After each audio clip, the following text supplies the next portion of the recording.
Phil Marsh, how are you doing? I'm doing great. How are you? I'm doing all right. Considering, uh, you know, everybody's kind of dealing with losing gigs and everything, but I had a gig lined up that I was really looking forward to um, in Grand Rapids because I was going to be able to hang out with the great Phil Marsh. Right, of course. I was going to be I mean, we did something before, maybe a couple years ago, Right, right. um, and that was really cool. Um, Went around to some high schools and middle schools, Hmm. and Yep. I stayed at my sister's place. She's she's in Grand Rapids. Well, she's not Grand Rapids proper or anything, but she lives close to Grand Rapids. And I brought my son with me, and so he got to hang out with his cousins and stuff, bopping around and everything, Right, right. while I was getting up early and heading over to high schools and middle schools. So that was a lot of fun. Good. Yeah, that was fun. We enjoyed that. We had a lot of great feedback from that too. And I know the band directors in the different schools that were going to participate this time when he came, they were really looking forward to it. But as you say, things change. Yeah, and it's like we were just saying before we started rolling, it's like the bottom just dropped out. It's just amazing how slow things can become instantaneously. Yeah, yeah. I got to imagine, for yourself, you probably had a few gigs lined up and stuff. And I was talking with some friends that have had, friends with Verve Pipe that had all their stuff canceled in April, of course, May. And it's like, wow, just would have no idea. And of course, nobody's working right now, which is equally crazy. I don't know. And that's gotta be. I know that hits home for you because of how much I know that Hip Pocket tends to work. Right. Because I played in that band for a year and a half, and I was very busy Yeah. that year and a Good half. times. Good times. So how's your family and how's the band doing? Everybody and everybody's families and everything. Yep. Everybody is fine. My family's cool. Everybody else, I just talked to my current tenor player the other night. He was actually in Florida for the winter, and he moved back, and I had somebody filling in for him, and he's back in town now, and he's ready to do some playing. A lot of the guys are doing some of the virtual stuff. They're doing some recordings with various parts and so forth. My Barry player, he just did a kind of a super sax thing with five saxes and sync that all up. And Paul Lisinski, keyboard player, he's had a gig down, or he has one coming up in Indiana, I guess. And he was just fishing on Facebook. What's the best way to handle this? What do you think? I thought, well, I never really thought about that either. That brings a whole different set of circumstances to what you're doing. And but everybody's doing well. I mean, considering that's going on, but everybody's sure missing playing, and just the fact of hanging out. Yeah, I mean, what we do is so communal, and it's such a. I was thinking about this. Um, I've tried to, as much as I can, do something with the time that I've sort of been given, um, because of this whole thing, Right. and one of the reasons that you're available on a Friday night at this time, and I'm available on a Friday night at this time, is because of what's going on now. So it's a cool thing to be able to Right. talk to folks, that I haven't talked to for a while, and kind of check in on people and see what's happening. But one thing I was noticing, I it's it this is like it's like a cliche. It so often happens, but I can't think of another profession where so often instantaneous friendships, are just so ubiquitous. They are so common. Um, you get together. I don't know you. You don't know me. We play a gig together. We're friends for life. Right. you know, Yeah, it's just exactly. like it's just like the it's the I was it just dawned on me earlier today. I was like I can't think of another profession that would be the case. Exactly. You know.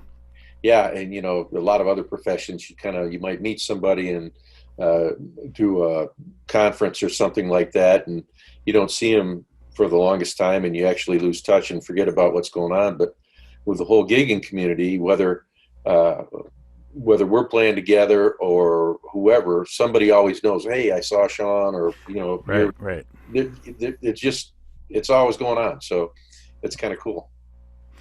It really is. Um, so Phil, I'm tracing back like when we got in touch, like when.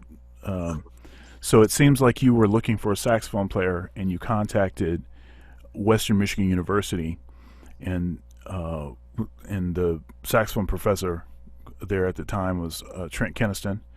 I actually interviewed Trent as part of this series of interviews, Nice. and basically set up an audition of sorts. I showed up for rehearsal, and um, and the rest is history. Right. It seems. I mean, you had me on a gig, and I felt real good in the band. One thing I noticed right away about the band was uh, the hip pocket was really ahead of its time.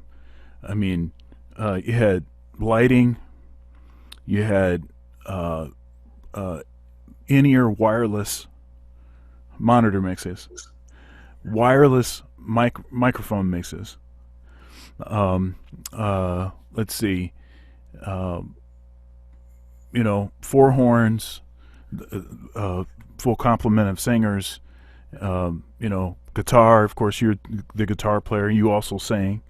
Keyboard, bass, drums, and band travels with the sound man. Right. So just a different. That it's the first time had experienced that kind of band as worked out as it was. Right. And I have to say I was quite impressed. And I knew it was a gig that I wanted, and I wanted to hold on to it as long as I could. Oh, thanks. Yeah. It's it's partly going through the gigging experience and not having all that stuff lined up, or you're hustling trying to get it lined up for the gig when you don't own it. And for me, I when I put on a full-time sound man who was really pretty dedicated, he would just come to me and say, you know what, it'd be cool if we could do this. We need to upgrade our lights. We need to do this. These inner monitors are the thing. And then we don't have to fight with wedges on the floor, and it's going to eliminate feedback, and one thing just kind of leads to another, and you just continually upgrade until finally it becomes a pretty well-honed experience where you haul the stuff in, plug it in real quick. Luckily, my sound man has made that very efficient, and it makes a big difference. It makes the playing experience a whole lot more enjoyable when you're not stressed out about, oh, I forgot that, or we missed that, or when it all works great, it's just much more fun to play. Definitely, definitely. Another thing that I noticed that you had worked out was the whole you don't get paid until everything's back in the truck Yeah, in the exactly. Exactly. That actually came down with Kevin, the bass player, because he was always pretty gung ho about helping out. And usually there's a few cats that are really seriously ready to go, but a lot of times, I mean, like yourself coming in as a horn player, you just don't know. Hey, man, all this stuff's got to be moved or whatever. And so it was Kevin's idea that, hey, nobody gets their check till the trailer door closes. And it's a pretty effective way to work it out. Yeah, it's very effective. Everybody is busting because everybody wants to go home. Exactly. Um, And it doesn't and, take very long then when you've got, in this case, like 12 people moving something, it goes pretty quick. and even like I think you had as I remember it, people that showed up early to set up to help Yeah, set up got like a little extra. absolutely. You know. Yeah, people who put a little more time, particularly getting there earlier for the gig and making sure everything gets moved in because a lot of, particularly private functions, you can't be, a lot of musicians don't understand that the customer doesn't want you making all kinds of noise and screwing around on stage while they may be making some announcements or they may be having, some other type of facet to the event going on. And so you want to get that in there and get set up, not to mention it. If there's catering going on, you want to get in and out of there before, all of that kind of takes place. And so those people that do come a little early, yeah, there's a spiff in it for them, and it just makes it a little more palatable then. Okay, so I'm thinking about I'm trying to think of what year it was that I started playing in the band. Um, Oh boy. so it seems to me like it had to be about 2000 2000. I'm going to say that's what I was thinking. 2000, 2001, somewhere in there, right? Yeah, because Yeah, I think I was finishing my master's degree when we started. Yeah, when things started. gotcha. Um, yeah, that's correct. I think. And can you talk a little bit about uh, talk about the band, and just for people that don't know your band, we're kind of speaking in code a little bit. Right. We haven't talked about like the style of music that the band is or anything. Can you kind of talk a little bit about the band, what the band is, and then the history of the band, like getting the band started and what it was that you were trying to accomplish and all that. Sure. Well, back in college, when I was going to school, I always wanted to have or play in a good funk horn band. And that was always a passion or desire of mine. And, I before, going to college and even a little before I, played in various groups and stuff, but you just see some really hot shows where there'd be horns behind it and it just filled out the sound of the group, whatever the group might be. And I always just thought that it would be so cool to do that. So the thrust of the band was okay. I want to put a group together that is uh, quasi Tower of Power, and of course, the difficult part with that is when you get 11, 12, 13 people or whatever in the band, paying them all, and Yeah. starting out becomes kind of a tricky thing. So for me, I'd been playing in different groups, and it was the end of the year, and I just decided that okay, I'm done with this. I'm gonna finally do this horn band thing. I'm gonna do my own thing. I've been playing with other people and doing what they wanted to do, and doing whatever covers they wanted to play, and playing 4 or 5 nights a week in various clubs and whatever spin-offs. And um, the kind of standard top 40 material wasn't giving me any sort of satisfaction, or I wasn't getting the motivation I wanted out of it. I didn't feel like I was really testing my abilities to the extent that I could. So anyway, I started the hip pocket, and we started out with a rhythm section, and I knew a lot of guys in the area who played and had graduated from CMU or Western or whatever it might be. You do pick up gigs, some of the union jobs, and you get to meet all these guys. And so I got a rhythm section together with people that I knew, and we worked on a few tunes and uh, started writing out some horn parts. I had a friend of mine and his wife who played sax, John Montgomery in the Grand Rapids area, and his wife. They ended up playing sax with me. I started out with two horns, and I quickly went to three horns. I picked up a trumpet player who was interested real quick. I think maybe John told me about it. And of course, any horn band without a trumpet player on top, just cutting that edge, is not Right, worth right. its salt. It really makes such a difference. And so we started, rehearsing a little bit. And a friend of mine would throw these parties in town, and he'd rent out a hall. And he was a good friend of mine. He'd say, "Hey, I'll pay you if you guys want to play." And certainly we would sign up for it. And one night we had somebody come out who was uh, a clubhouse manager at one of the big country clubs in the area, and she loved the band, hired us for her wedding, and from there she referred all kinds of stuff to the band, and so we went from working a little bit to working a lot, almost instantaneously, and from there it was just a matter of kind of upgrading players, getting to know the music software stuff at that time so you could write out the arrangements, and then going from kind of sketches to a little more focused, and the thrust of the band. I'm a big Tower Power nut, and the latest Tower Power album is, I think, just fantastic.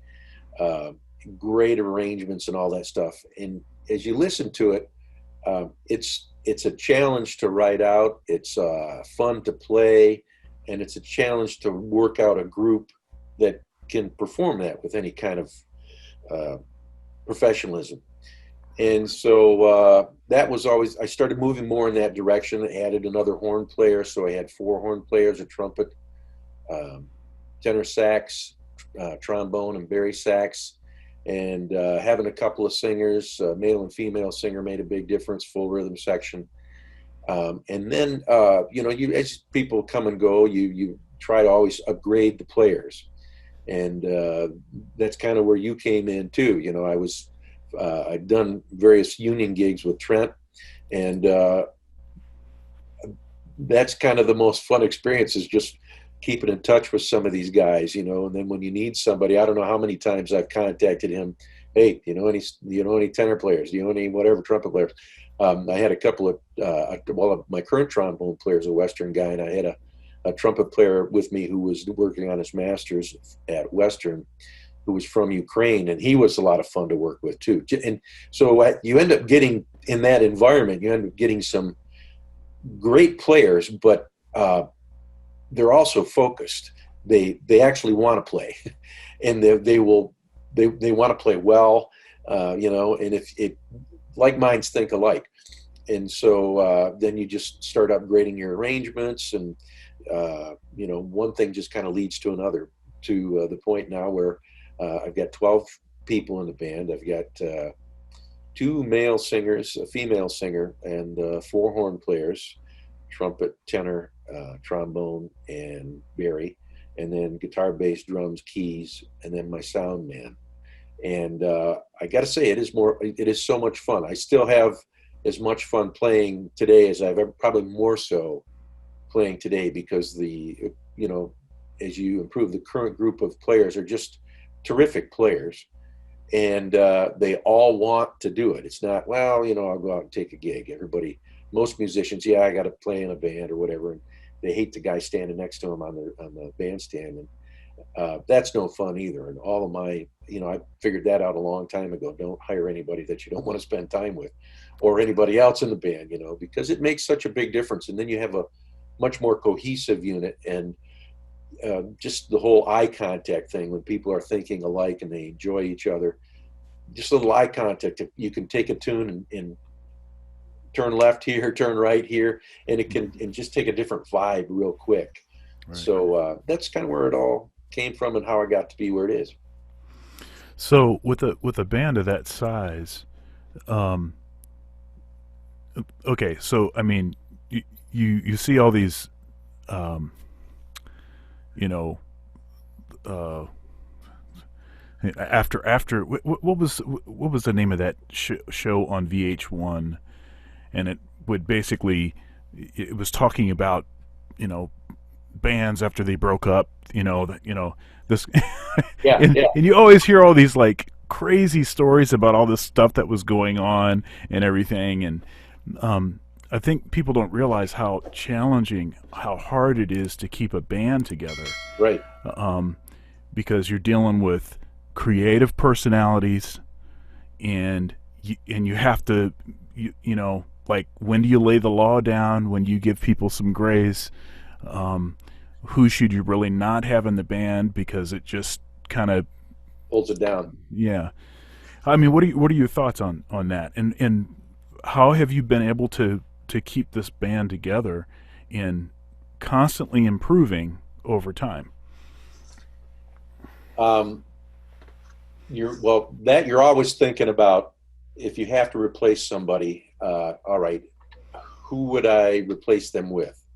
Not that they're thinking about going anywhere, or they are, but you're constantly making those contacts. And so one of the key things is just to get out there and make some contacts, get out there and do some, like, uh, I met a lot of players playing in the Voss Hall, doing, for pickup shows and things like that, or, doing a few pickup gigs, knowing some of the hot players in town. And, you know, something as crazy as the Lawrence Welk show in Holland, when they had that for the Tulip Time Festival. Or my high school band director, one of my high school band directors, that after I graduated in high school, he wouldn't let me play in the jazz band because he had somebody in the concert band who played trombone. And so he offered him, he felt he had to offer him the first spot at the guitar spot. Well, after I graduated and went to school, we kept in touch, and he would call me. We'd play the Miss Michigan pageant, and that was always kind of fun. And so you make connections with that, and you see, while you get good players, usually in all those situations, there are standouts. There are standouts with people who just, when they play something, you go, holy cow, who is that? Uh, Donnell was one of those people. I remember playing a show at DeVos Hall, and we were doing a musical, and it was a quiet spot, and all of a sudden this oboe starts playing, and it's like, oh my God, bring tears to your eyes. And so you obviously want to meet people like that and find out, what their interests are, and what all instruments they play, and if they'd be interested in doing something like the hip pocket. And so, the whole time I'm playing, I'm always thinking about, okay, should I have to replace somebody? Who would it be? And I'm always looking for, one, a great player, two, a really solid personality. Because if you've done this business for very long, there are a lot of great players out there that have all kinds of personal issues.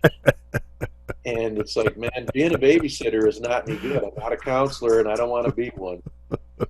And it's not that you don't have problems that you want to talk to your guys about, but Yeah.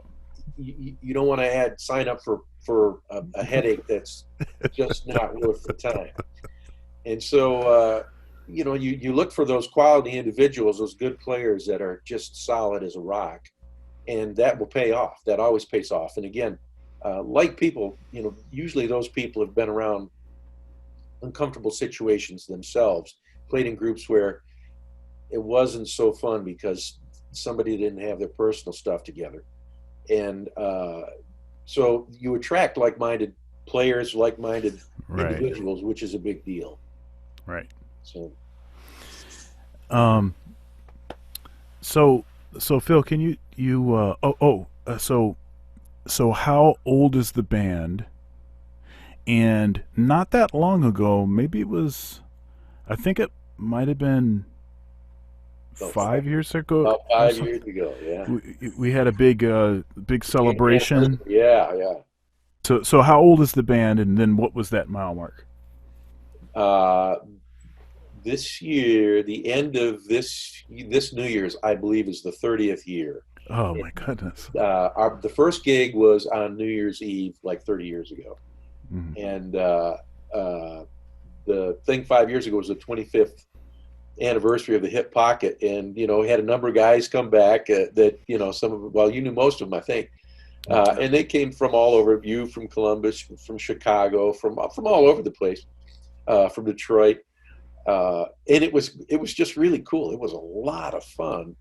And I mean, the place we played at was insanely packed, which I don't think they ever see. And it was just way too much fun.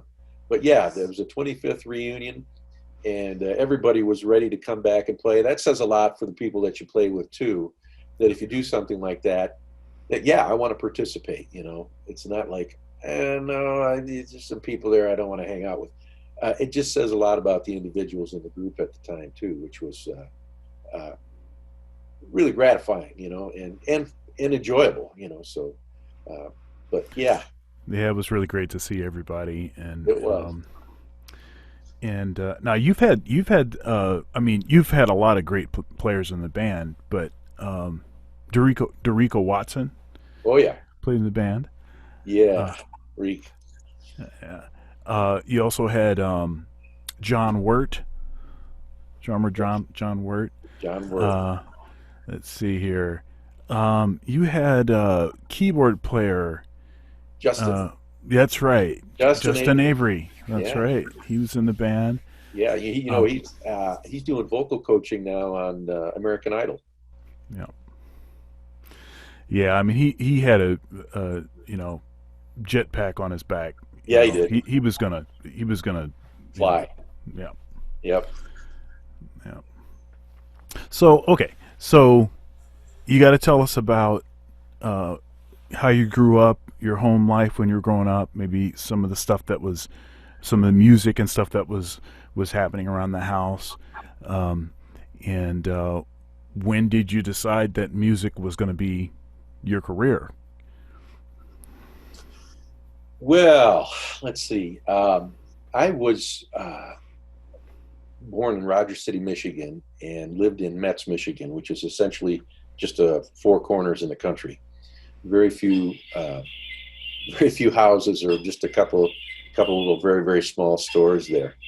And my dad was a pastor, and so I kind of grew up around the church thing around music. I mean, he would play all the time. He had a grand piano, and I remember having to take piano lessons when I was little and didn't enjoy it very much.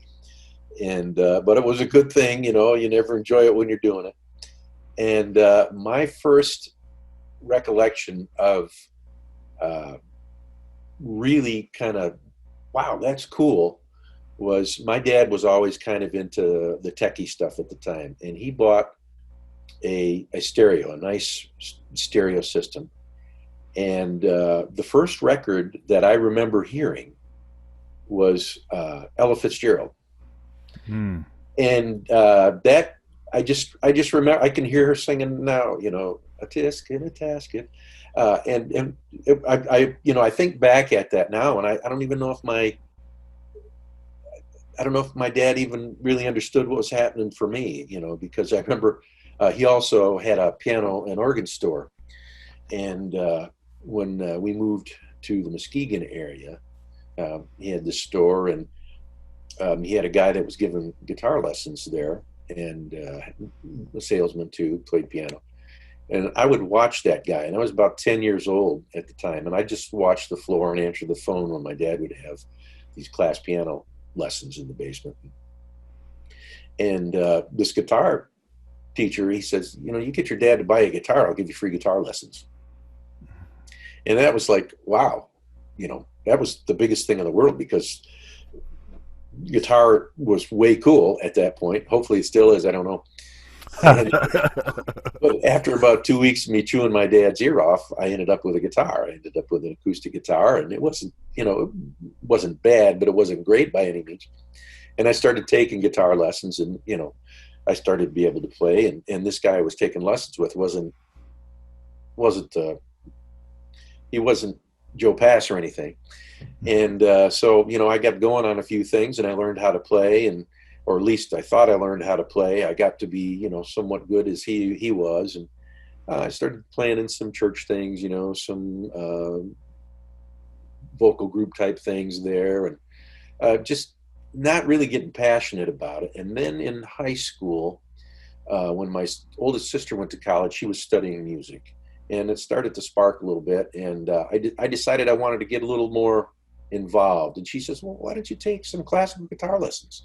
I know a couple people." And so I did.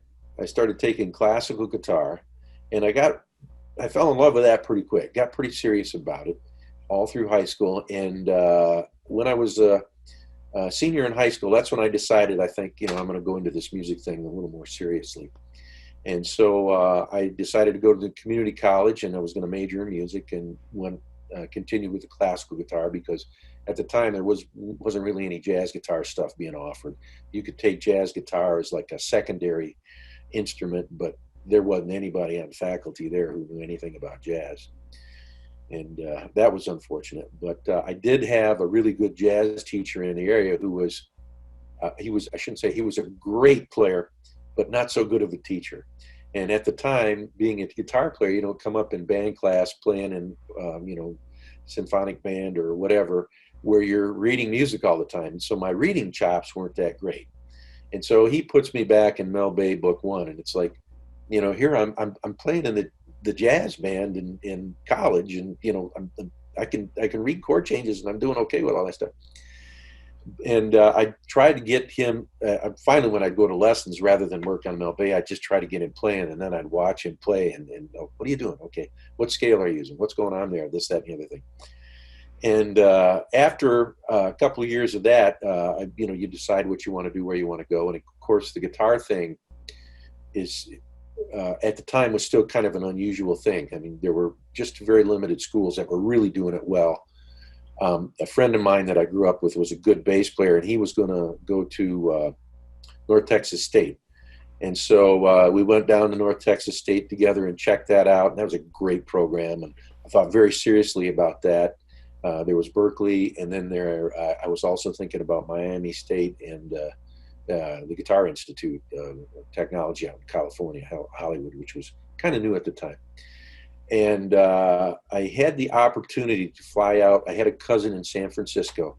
I had the opportunity to fly out to San Francisco with my aunt and uncle to visit her. And we spent, I don't know, a week or a few days. And from there, I took a day and I flew down to LA to check out this Guitar Institute.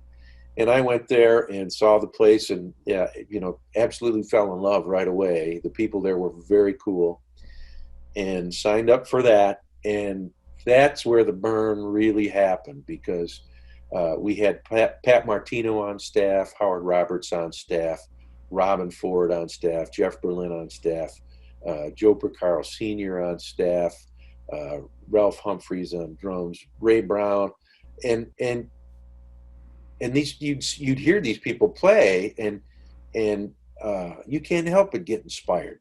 I mean, they were playing not just music. I mean, they were playing passion, and that's the kind of stuff that inspires you. And that's where I got my burn.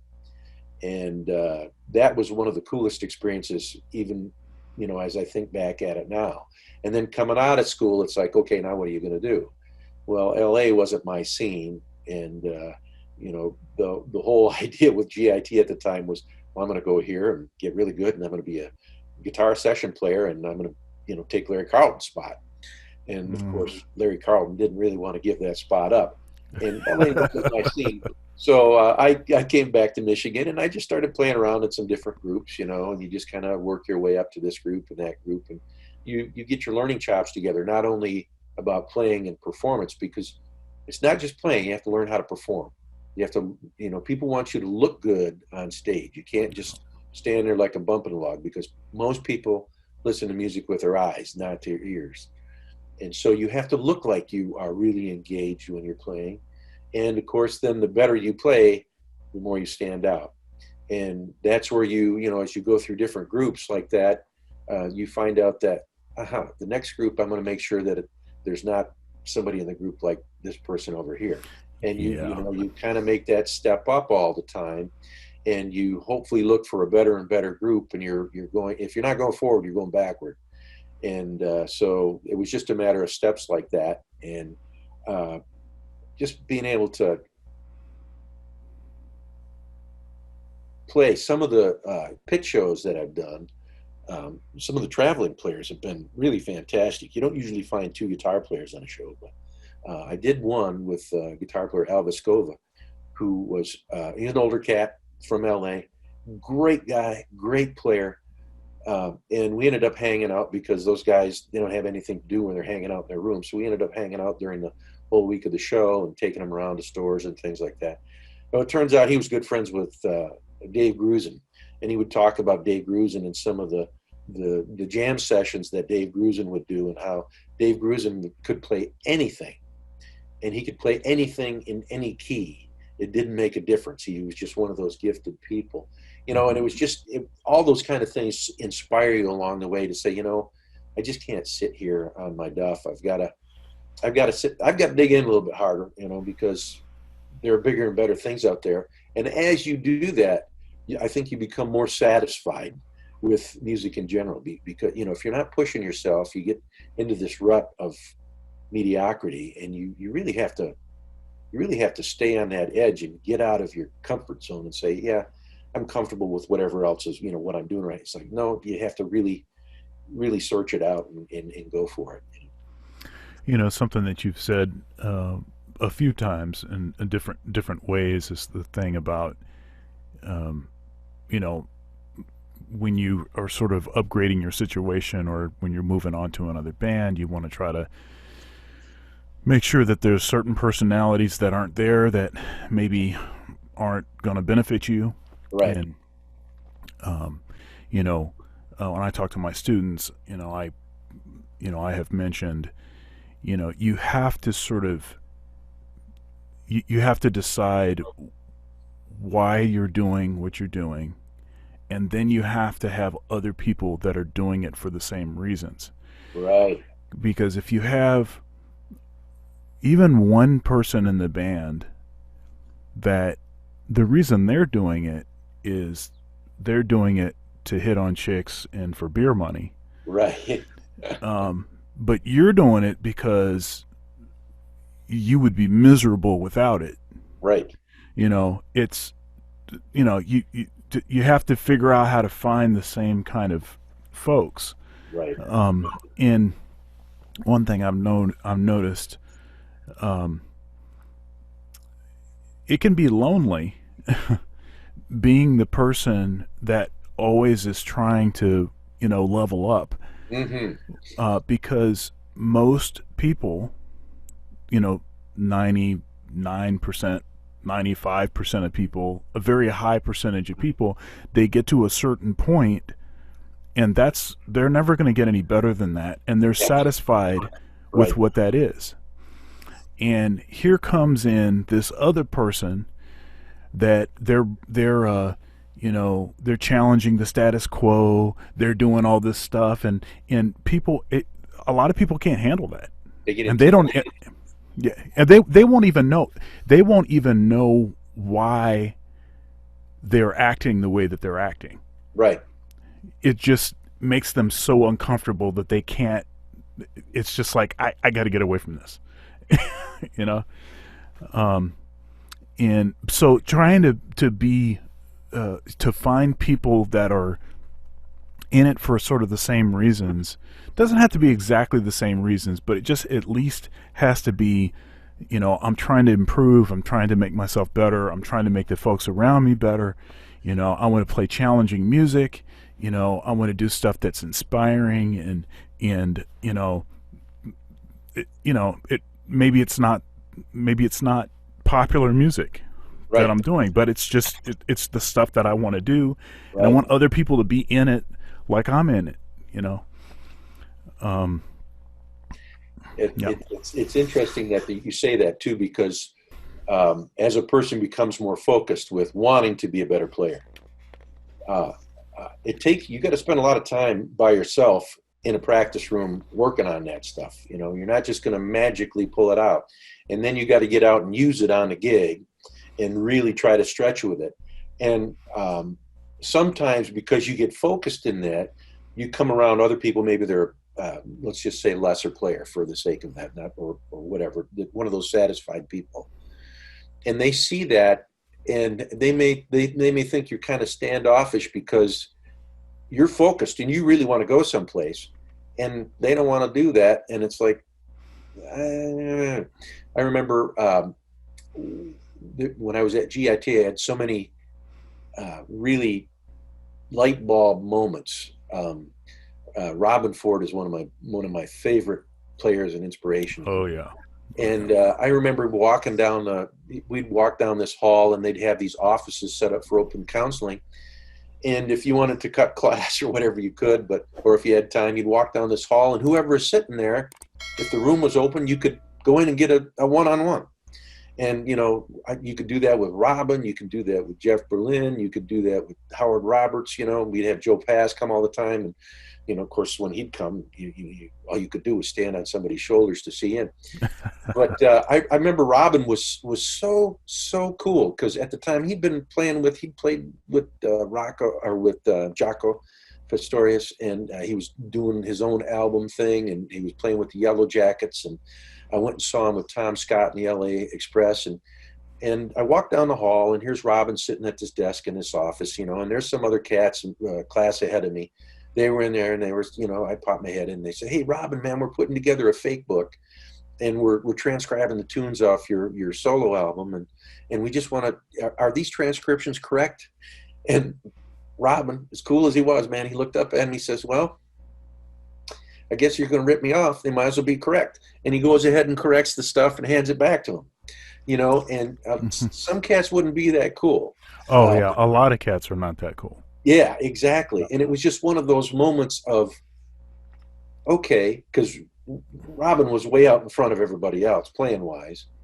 And it's one of those points that, I don't care what level you're at. You can be a first-year college student, a second-year college, whatever that level is. When you go out and play, chances are there are going to be other people on the gig that aren't as good as you.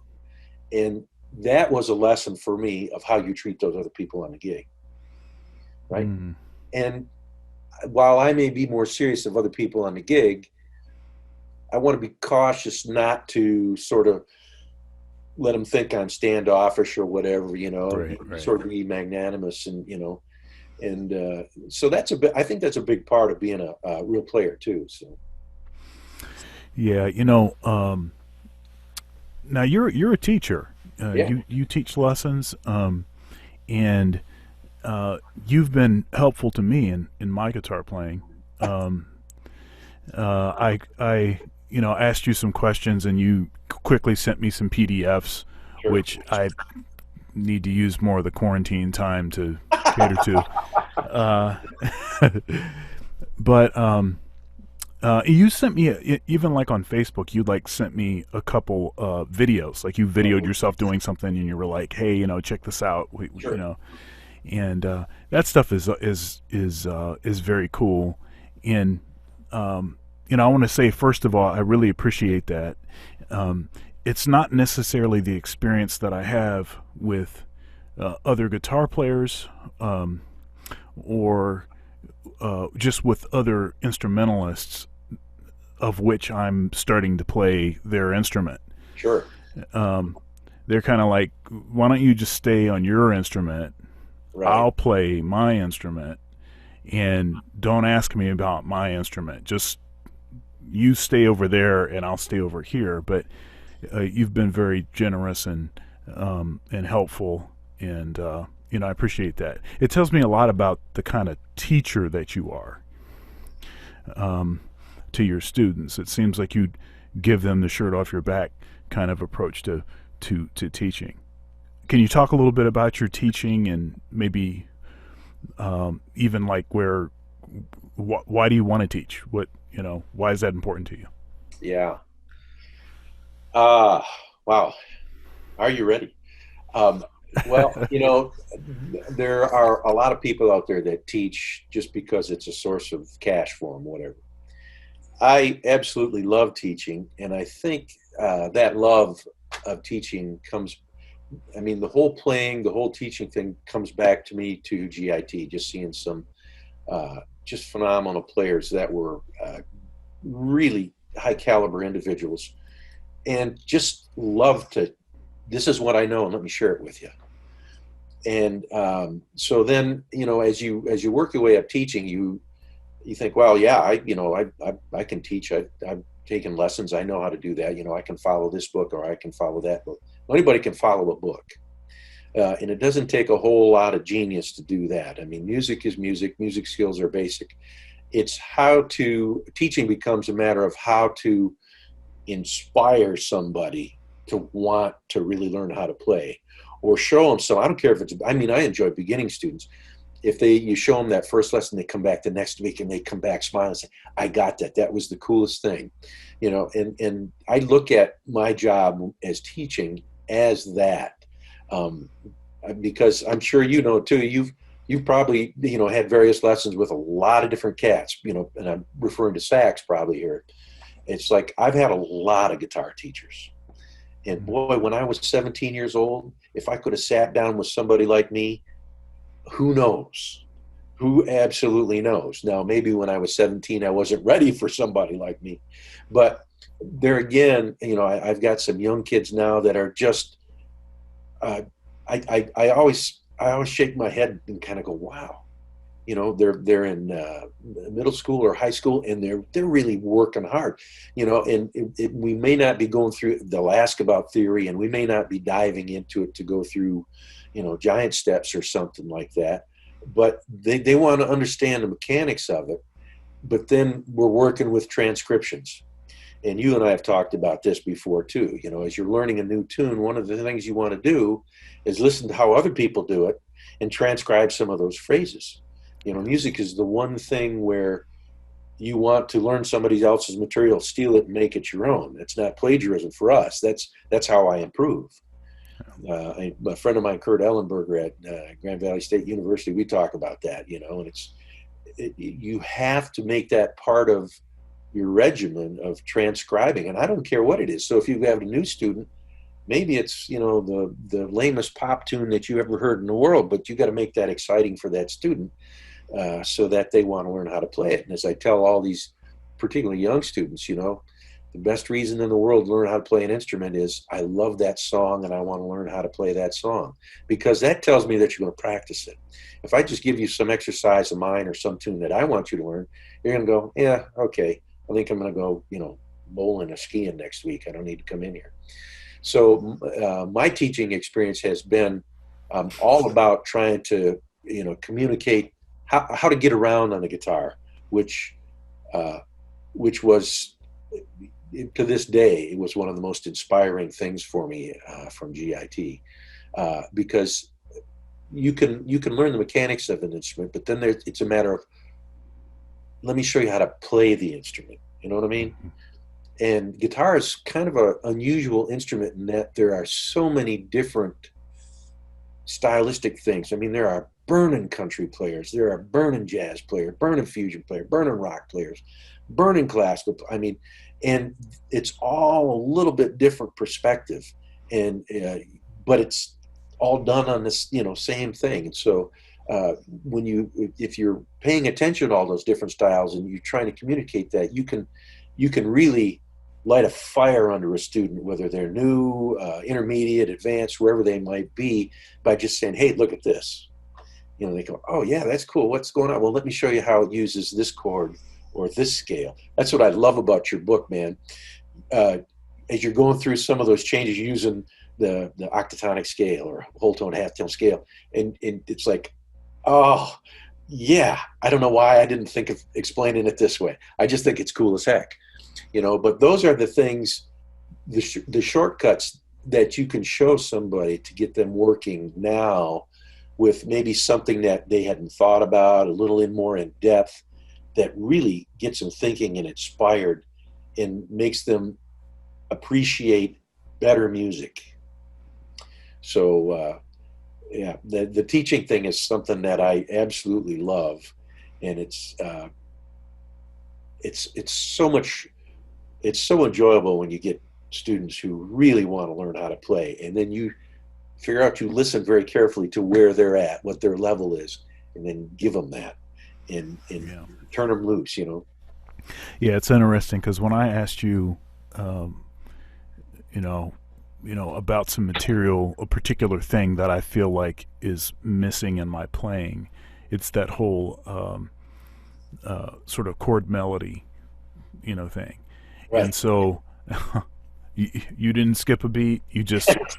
You went right to it, and you say, "Hey, this is what you want right here." You know, um, But that's a sign of a great teacher is having a lot of knowledge, but understanding how to apply it and when to apply it and to whom. Right. Um, you were talking about transcribing, and I know that transcription for you is not just transcribing solos, but you've transcribed entire songs. Right. You know, case in point, um, you transcribed in sort of repurposed aspects of Adele's "Hello," Yes. and you shared it with me. Yes. And actually, the band, the commercial music ensemble, the Ohio Show Band, which is very influenced by the hip pocket as far as what I Excellent. was trying to do with the band. Right. Using technology, using now we're playing to a click track and stuff, and hip pocket doesn't do that. Right. But I wanted to create a musical situation that I felt like was going to teach the students what was really going to help them in the actual music industry. And so much of what I experienced in the hip pocket was so like far ahead of what everybody else was doing, that it's still totally, I mean, it's still cutting edge now. Right. Um, I like the and band. yeah, no, I mean, it totally is. Um, so, what was I going to say? Another thing that I was inspired, influenced by with the hip pocket was, um, the name of the band. Uh, Up until then, all of the groups that were my bands always had my name in the band. The Sean Thunder Wallace Quartet, Sean Thunder Wallace this, whatever. And there's a good reason for doing that. That's why a lot of people do that, as far as marketing and trying to, there's a reason to do that. Sure. But Yeah, absolutely. when I saw uh, the hip pocket and I saw how successful the band was, and it made me sort of rethink some of that. And so there was a couple bands that I developed, and actually a few bands since that I've developed that my name is not in the band, the name of the band. Um, and So anyhow, I mean, it was still my band. I was still the MD and all that, but it seems like it's easier to get more buy-in from the other musicians. Everybody feels like they have more ownership, Sure. and they feel like a piece of it belongs to them, so to speak. But okay, there's so much stuff that we could Yeah. talk about. We could go for You, a long time. you were talking about the arrangement thing, Yep. and a lot of, I mean, you can go online and you can, get arrangements for various tunes if you search around enough, and you can find arrangements to play. The problem is I was never real happy with a lot of the arrangements that I would find. They're written really, really poorly, incorrectly, whatever. It's not to say when you're transcribing, get everything correct, because, you always have to go back and make corrections, it seemed like. But, I didn't like the voicings, or they didn't work for my instrumentation that I had. And so you start transcribing things and you start arranging things, in my case, for a horn band, a four-piece, for four horns with a rhythm section, for a song that may not have any horns. And that's really good experience. Well, how do you do that? Well, you get out there and you transcribe some really, really good stuff, or at least stuff that you think is really good. And for me, Tower of Power has been um, just an excellent tool to sort of get my chops together. Um, when you sit down and you take some of those arrangements apart, and it's when you first start out doing it, I got to say, it can be frustrating as all, and it takes a lot of time to figure out some of those, and then you got to get all your transpositions right, and all of that kind of stuff. And as a guitar player, I never had to think about that. Well, that was great because then you can communicate a little better with your horn players. But it's almost like taking a master class in arranging when you sit down and you're constantly transcribing Oh yeah. songs that are pieces that are really tough. Yeah. And that is a big part. You don't want to just do your own stuff. Make sure it looks good for everybody else that you're working with. So when you're on the gig and you say, hey man, let's try this tune. Well, I don't know it. Well, here's a chart. And if you're working with cats that can do that, I tell you what, life is a lot more fun. Playing is a lot more fun because you can do some just really great material. Oh yeah. So that's a big part of the transfer. I remember I was, doing the church gig thing, and I was talking to my music director here not too long ago, and I think it was just after this virus thing hit, and everything shut down. And he says, "Hey man, what you doing?" I said, "Well, I just downloaded the new Tower Power album, and it's really great." And he says, "Well, you can get it on Spotify if you pay for the monthly fee, And it's like, no, I want to download it because I want to transcribe it. He says, "Oh, that sounds tedious." And it's like, well, actually, I don't know. It may be tedious, but it's the best way to learn. Yeah. It Yeah. is the best way to learn. So, Yeah.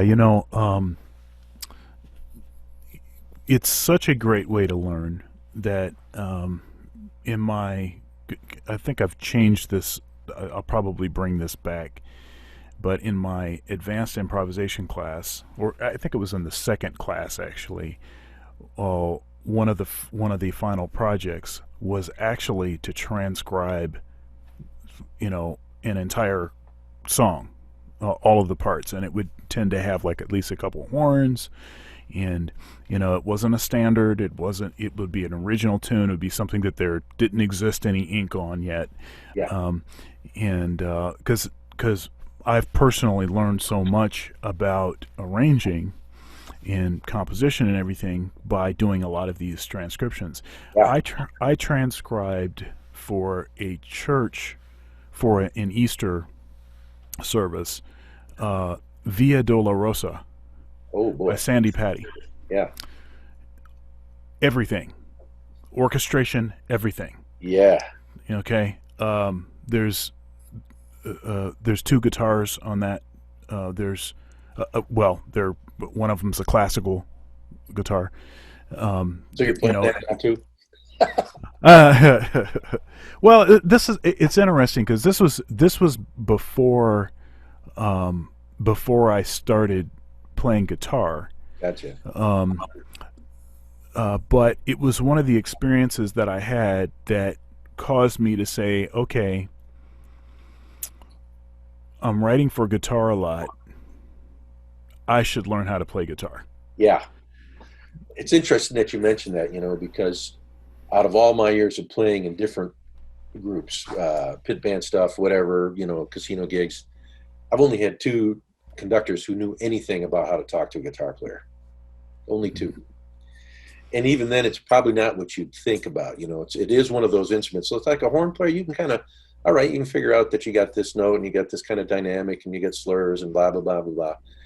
And of course, the thing about transcriptions, it's a communication tool.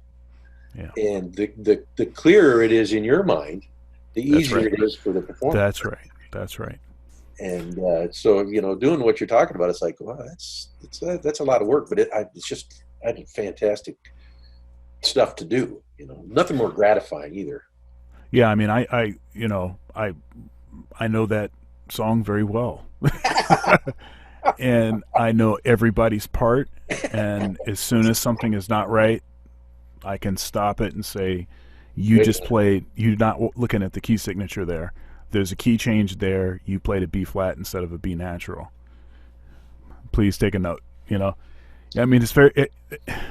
it's an interesting point, because as okay, I'm going to go to music school, I'm going to be a player, and I'm going to do whatever. Well, at some point, you're going to be out on a bandstand, you're going to be working with people, and hopefully, you're going to bring some of your own game to the gig. Hey, let's try this tune. And what you're saying about, hey, you played a wrong note, it's a key change. You have to know you really need to know everybody's part that well. Yeah. To say, hey, we want to make this tune work, and what you're doing is not working. Yeah.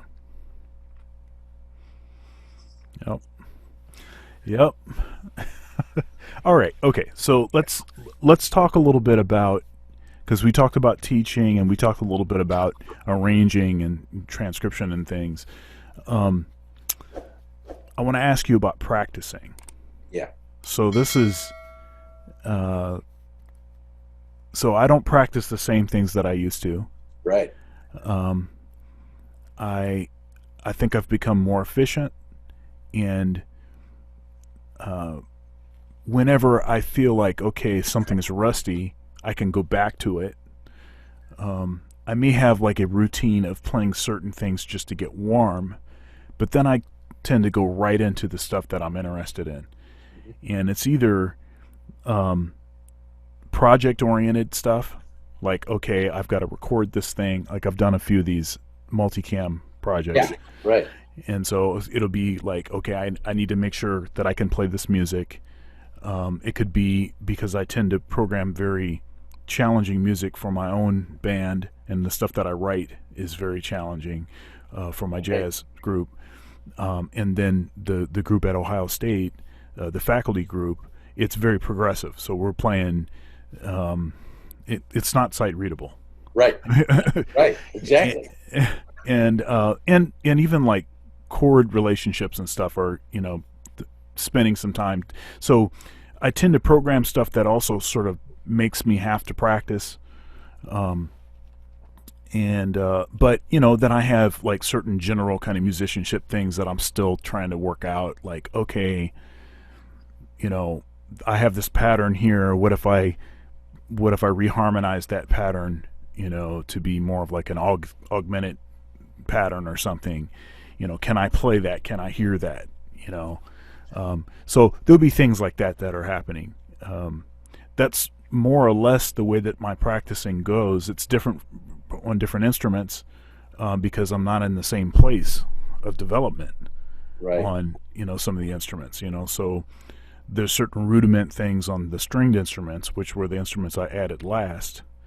Um, that I still have to work those sort of fundamental things out. But okay, enough about me though. I'm trying to provide a little context for what I'm asking you.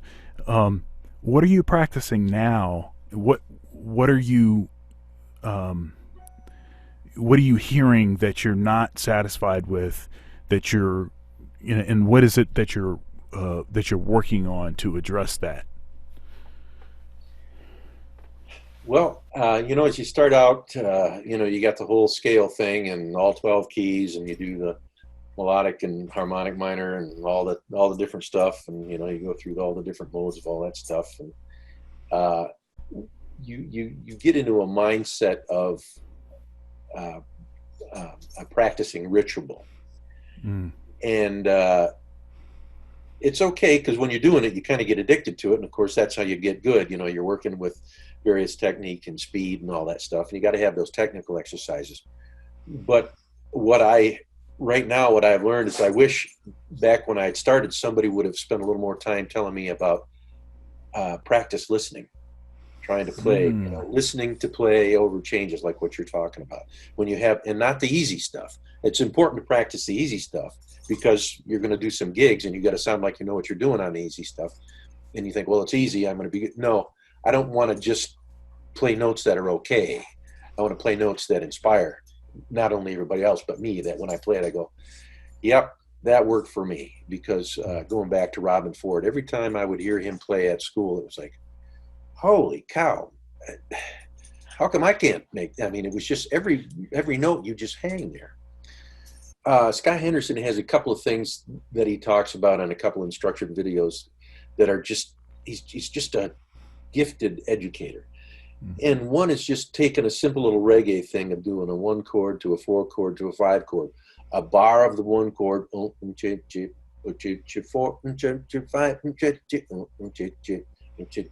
then just playing chord tones, letting yourself play chord tones over that.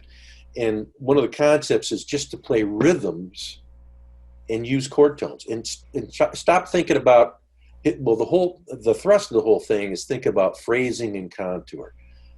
Phrasing being the rhythm, contour being is it going to go up or down, just that simple. And then all right, you can start out, for instance, on doing, in this case, he was doing the key of A. So we got A, 2, 3, 4, D, E, and just play goose eggs on those. Well, then start playing a little bit more of an interesting rhythm figure. And then start playing that rhythm figure so it carries across the chords. And then play so it carries across a couple phrases, right? And then it's such a simple idea with a 1-4-5, but now go do that with giant steps. Go do that with Mm. whatever tune you're working on. And it's such a great, simple little thing. It's just, it's amazing. And, you know, so, but that,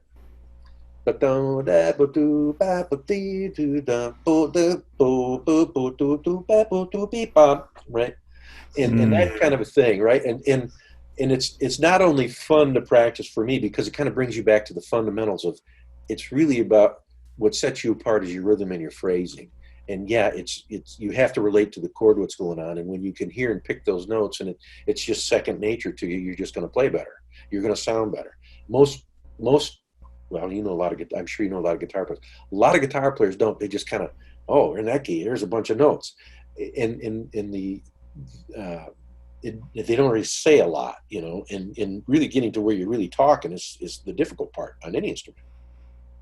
So that's one thing that I like to practice on just a whole host of different tunes.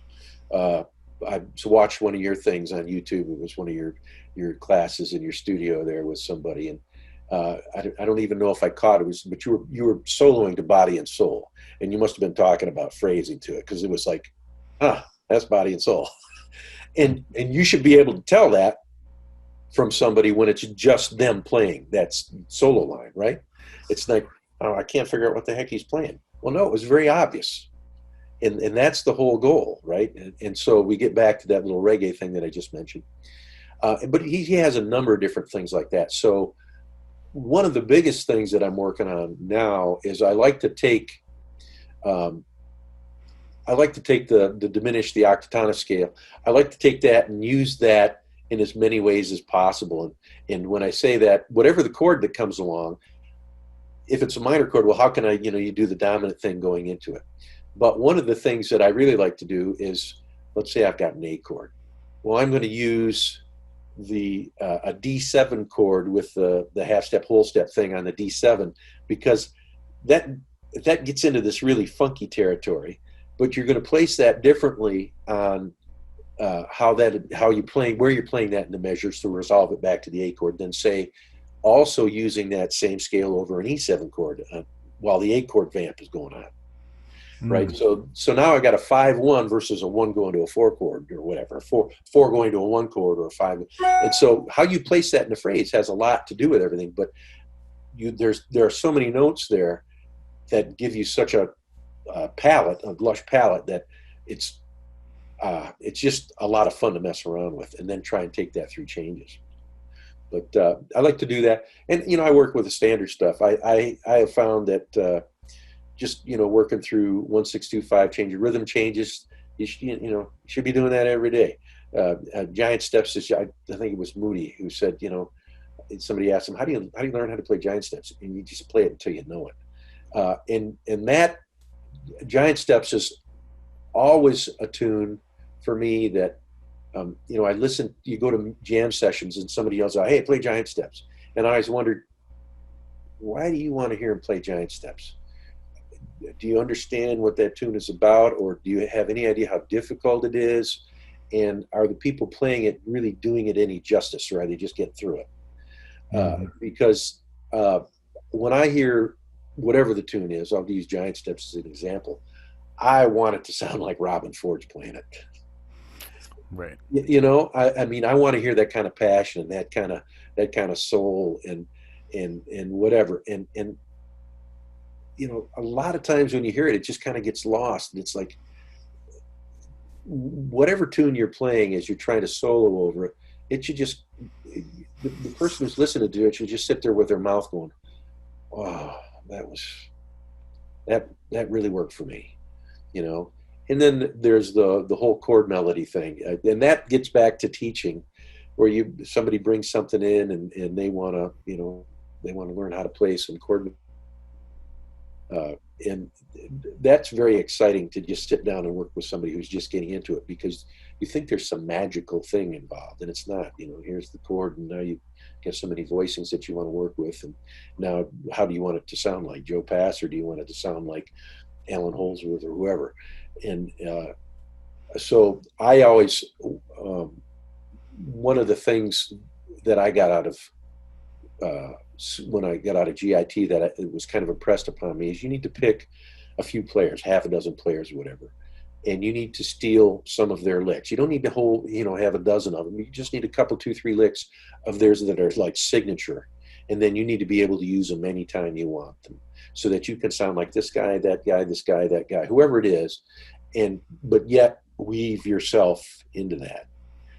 And so I always try to do that, when on chord melodies. Okay, how do I do that? How to make it sound like, Joe Pass? I mean, some of his chord melody stuff is just awesome. How to make it sound like Tuck Andrus?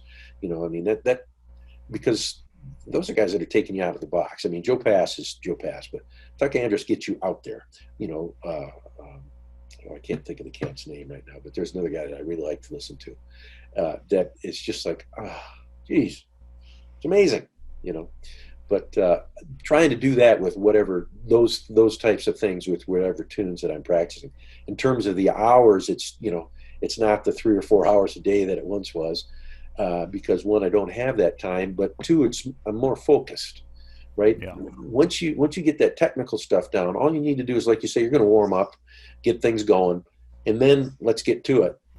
And it's more engaging of the mind musically, and letting the ear take the mind where you want it to go. And that's kind of hard to do. I mean, you say, oh, yeah, that's what I'm going to do. No, we're talking about that phrasing and playing over that contour and playing over the bar line, playing over whatever the chord phrases is. Michael Brecker is, a master at that. Oh yeah. You listen to that stuff and you think, okay, back to the practice. Yeah. Um, you were talking about allowing your ear to kind of take your mind in a different direction, and you know, trying to force yourself to be more spontaneous and trying to think of new stuff and different things, or take something you already know and play it in an unusual location, and all of that. It's kind of a part of what I was after when I started doing these hot lick videos. I wanted to do something every day, that it's not something that I script. It's not something that, okay, well, here's what I have for the next 2 weeks. It's not that at all. I sit down and, sometimes I get something in 5 minutes. Sometimes something is already in my head and I play it, and then sometimes it's 30 minutes later and I'm still kind of thinking about what it is I want it to be, or honestly working it out. So some stuff, like, I know what I want it to be, but it actually requires me to have to work it out, so make sure I can play it well, Right. to get a good take. And I just uploaded 158, and I'm trying to get to 365. That's my goal. Oh, So I have a little more than 200 to go. I'm kind of I'm kind of out here in no man's land. It's like, still going well, uphill. should I go back or should I get forward? Yeah, exactly. Those are great. I love those, by the way. I love those because when I have the time, a lot of times I catch them and it's like, all right, I got to check that baby out. I wanted to thank you.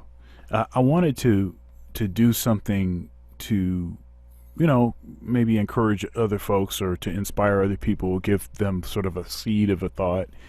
I wanted to do something that was, I think, maybe shows some of my versatility, because I'm playing them on different instruments. And honestly, with the sort of the world we live in now is so social media dominant, and it's kind of like if you don't have a regular presence, you can be forgotten about in a month. Yeah, Like, yeah, and like nobody's like thinking about you anymore.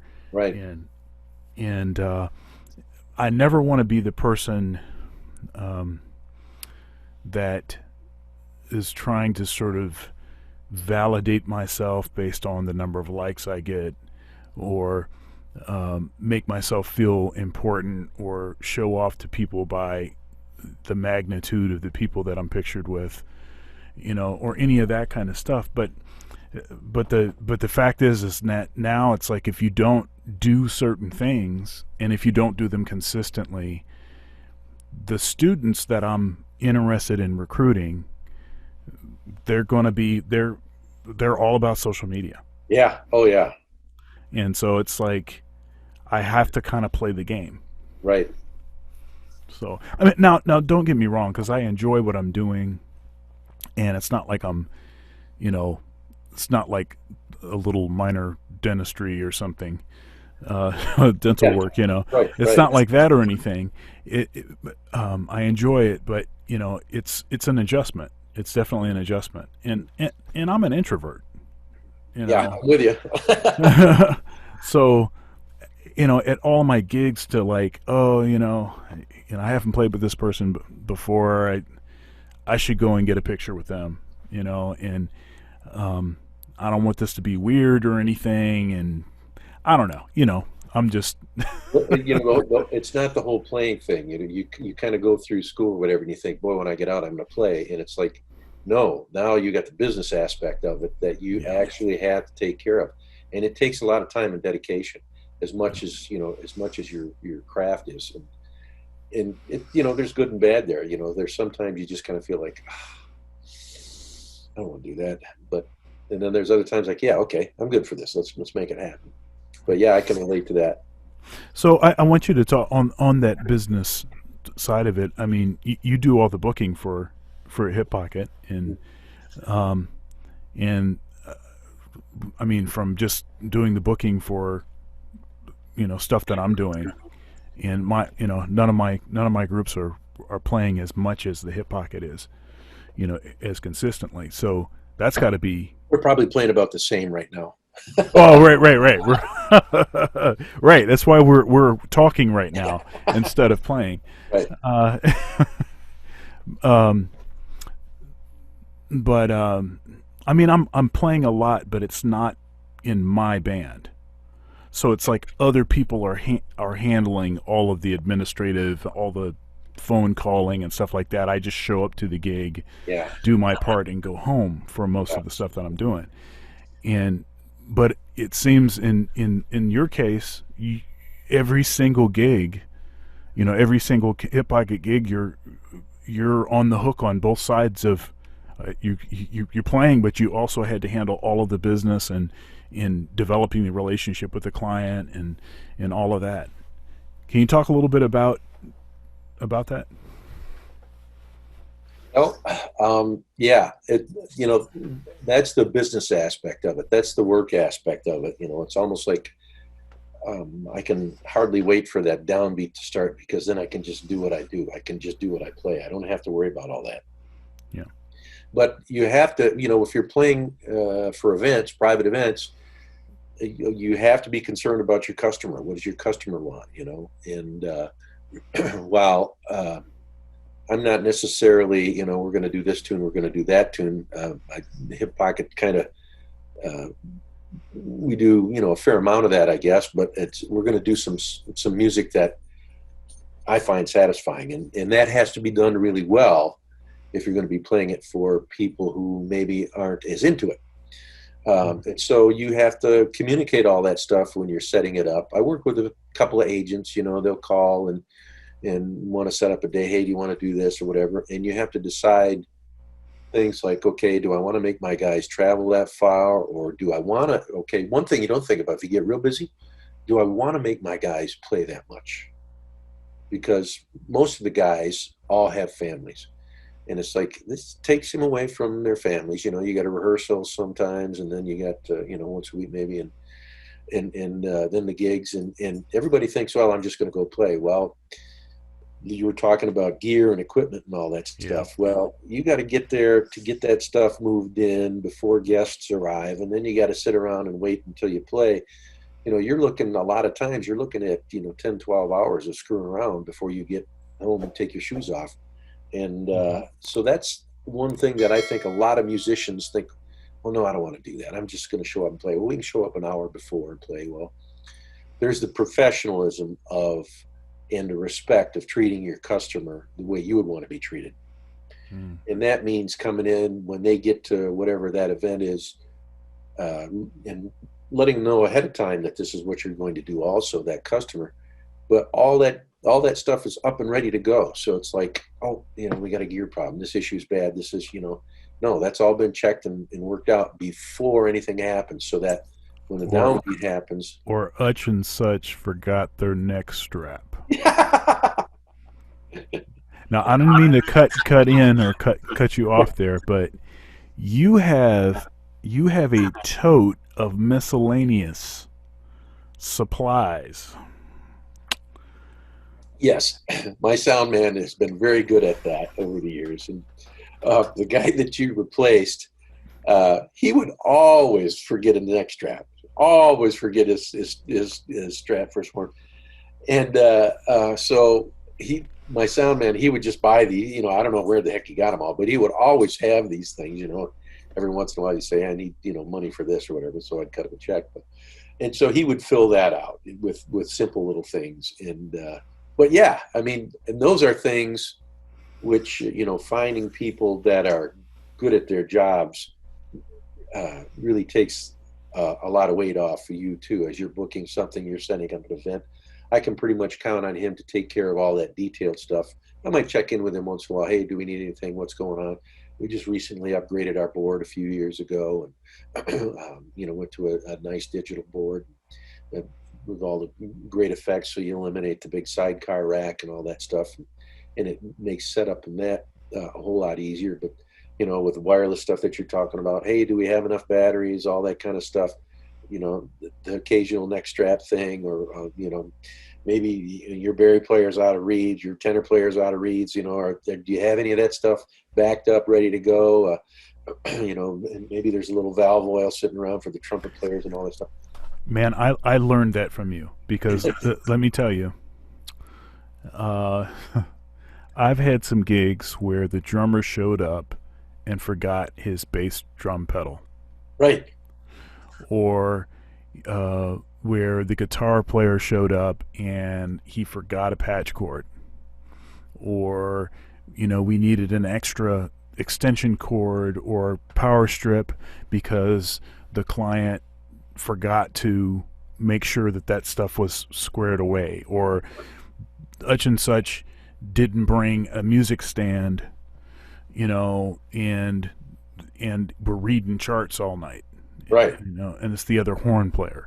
Right. That stuff is like so common. I mean, you want to try to get people that minimize that experience, but that stuff invariably is going to happen, and you either can do the gig and still look professional because everything's right, or not, and the client is not going to know why or care why stuff didn't, Right. go the right way. They're just going to hire somebody that makes it right the Right. next time. That's it exactly. Yeah, absolutely. Yeah, and it's how we've all been there. Having, like I say in the trailer, we keep a whole host of music stands. What's really nice now with the whole iPad thing and the PDF file is not having to have a 3-inch binder with you with stand lights and all that stuff. That there are some things which have made life a lot easier, but but there is all that stuff which you need to be prepared for, and it takes time to build up all that stuff. A guy starts out and he wants to have a band and put all that. You don't really realize how much you don't know when you're doing that. There's so much more to do than just playing the music, Yeah. to the business side, and then at the end of the night, just, all right, I got to go fetch the check. I can't tell you the number of times I've written out checks for everybody and I didn't get a check that night. I had to go find the person the next day or whatever to get a check, Mm-hmm. and that You think, okay, how many gigs have you played? And you just get done, like you say, you're playing with different people. You get done, you don't have to worry about that stuff. That's right. But as the band leader, man, okay, put your stuff away. All right, now take care of your business, and because everybody wants to get paid, and so it continues on. That whole aspect of business professionalism that really makes a big difference, I think, for attracting good players too. Because if they know all that stuff's going to be taken care of for the most part, uh, they just feel a lot more comfortable at the gig. That Yeah, I always got paid when I played at the hip pocket. I always got paid. So them checks were always good. well, we were talking about bringing stuff again. Were you on the gig when Dorico was playing, and we went down to Fort Wayne? We played at the university down there, and he got down there and forgot his snare drum. Were you on that gig? Oh, It was it funny, sounds familiar. talking about having extra stuff, and it's like, no, we really don't carry an extra snare drum. But of course, he knew somebody everywhere, and so he just got on the Right. phone, and somebody brought one over to him. But it was, I remember that was pretty hilarious. So, so what do you have planned for the future? What are you? I mean, you have some projects that you're like. What are you working on right now? Since we're all sort of in quarantine. Um, I just got turned on to my tenor player turned me on to a group called Bottom 40, mhm. and if you haven't heard them, check them out. Okay. And it's kind of a Tim Akers thing. They do hot rodded arrangements of "Don't Stop Till You Get Enough," pop tunes like that. They do some stay all over the stuff. Oh, but it's just great musicianship, great arranging, and the new Tower Power album. My goals are to sit down and chart some of that stuff out, and of course, that's not the stuff you sit down for 2 or 3 hours and I got it all done. It takes some time, and sometimes you have to get back and get some fresh ears, come back to it to make sure, because it's complicated. But my whole musical thrust is I want to play more of that, and I'm not as concerned about the cash. I mean, I'm not playing for free, but I want to play more music that is pushing a little bit, Mm. technically, musically, and just challenging that. Uh, Particularly, part of the satisfaction, I guess, comes from other musicians. They hear you play it and they go, "Wow," because you know that they would never do it. It's just like my music director at church says, "Wow, that sounds fatiguing," and it's like, well, if it's worth doing, you know, Yeah, yeah. I mean, it's not worth it if it ain't challenging. I mean, exactly, if it's easy, then anybody can do it. So exactly, you know. yeah, completely. So. All right. Is there anything that you'd like to say that I didn't ask you?